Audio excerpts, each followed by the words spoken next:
By proceeding, you, the viewer, have read and agree to the following disclaimer.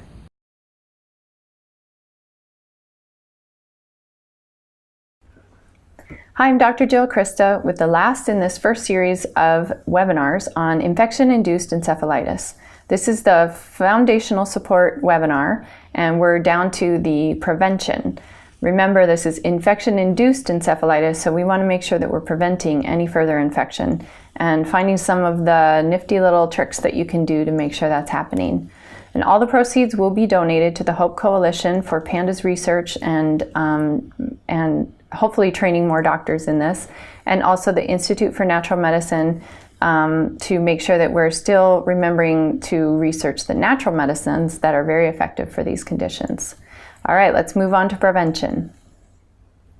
Okay, on to prevention. I don't want to keep you too long, but I want to educate you with these things. This one is fantastic. When I discovered or ran into the study about that Dr. Cleary, I'm hoping I have your name right, at Minnesota, and Dritan Agaliu, I hope I'm saying that right too, when they taught me 2 years ago that the nasal and the sinus and the olfactory bulb are super important for the access of these inflammatory molecules to the brain.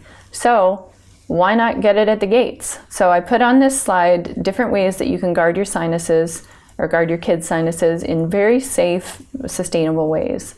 You can use sprays, you can use nasal lavages, that's like a neti pot. You can use nasal nebulizers that kind of shoot it up into the nasal sinuses. What we typically use in our family is just nasal sprays because they're very easy, they can travel, they can be in cars, you know, whatever you need. I want you to know about xylitol. It reduces inflammation by NOS, which gets through that blood-brain barrier and is part of the whole inflammatory cascade related to PANDAS and Sydenham's chorea. And it also may have some strep activity. It definitely has some staph activity. And then colloidal silver, that's another one that can be used in teenagers. I like to use this one after there's been physical contact because who knows who's carrying what.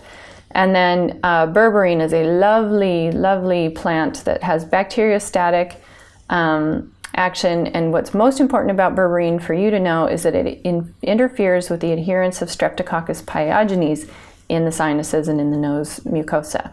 So this one is a big one to have on board for preventing cross reactions. Let's say you're on a carpool with kids and one of them gets strep and your kid starts to go wacko. You just rinse with berberine every day, nasal rinse, or find a berberine spray, or you can make them yourself too. And then essential oils, my favorite is thyme because of its broad antimicrobial activity. In the mouth, xylitol, as we talked about for sinuses, also can be used as a mouthwash, or you can make your own mouth rinse.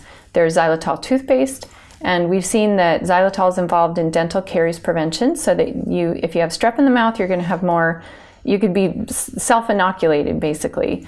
So managing the oral cavity and the sinus cavity is really important for prevention. Okay, last slide. You are not alone. Let me tell you, there are parent networks. If you found this information by Facebook or on the web and you don't know what I'm talking about and these doctors I'm talking about, if you're not sure if your kid has PANDAS or PANS, get on the parent networks and start talking to people. We're a really active group. A lot are practitioners as well as parents. Get yourself a broad care team. Don't try to do this alone. From childcare to school help to doctor help to body care workers, all kinds of things. Make sure you have a broad care team because it's tough to do this alone. And then I want to tell you about the Hope Coalition. It's a coalition of lots of PANDAS groups that are getting together to figure out how to best use resources. And again, proceeds will be donated to the Hope Coalition and the Institute for Natural Medicine. So stay tuned for webinar 2 on special topics. We're going to cover anxiety, sleep, eating, urinary, trauma reset, all kinds of tools that I have in my back pocket that I want to share with you that we've used pretty successfully in my family and with my patients. Thanks for your time.